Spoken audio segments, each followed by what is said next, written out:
அன்புள்ள பக்தர்களே வணக்கம். இன்றைய காணொளியில் நாம் அறிந்து கொள்ளப் போகிறோம் மிகவும் புனிதமான ஒரு விரதத்தை பற்றி, அதாவது கந்த சஷ்டி விரதம் என்று அழைக்கப்படும் முருகப்பெருமானுக்காக சிறப்பு நாட்கள். கந்த சஷ்டி விரதம் என்றால் என்ன? கந்த சஷ்டி என்றால் என்ன?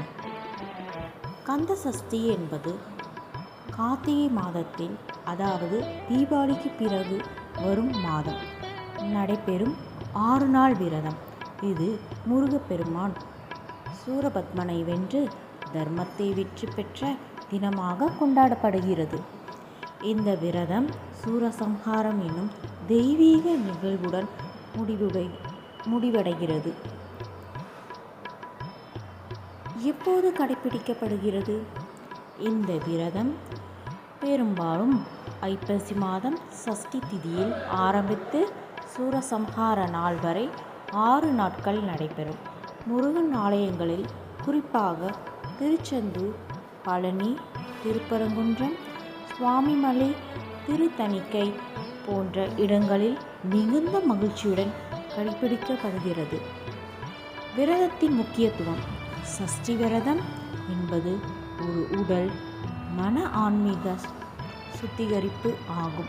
இந்த 6 நாட்களிலும் பக்தர்கள் நோன்பு இருப்பார்கள், சிவமுருகன் நாமம் ஜெபிப்பார்கள், கந்த சஷ்டி கவசம் படிப்பார்கள். இது உடலுக்கும் மனதுக்கும் அமைதியை அளிக்கிறது.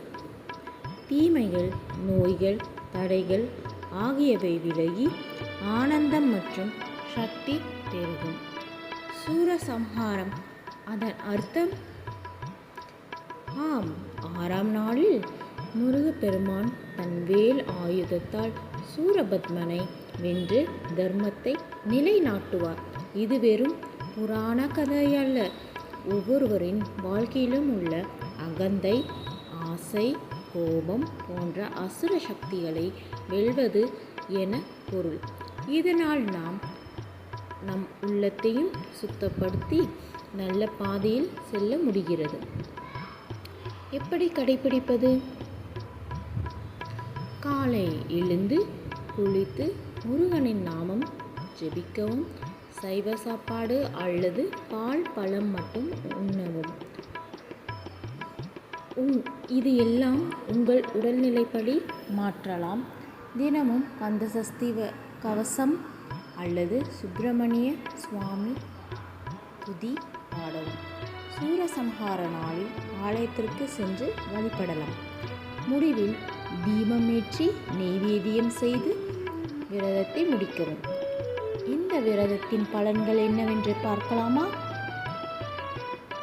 முருகனின் அருள் கிடைத்தால் நோய்கள் விலகும், குடும்பத்தில் அமைதி நிலையும், தடைகள் நீங்கும், மன நிம்மதி, தைரியம், வெற்றி கிடைக்கும்.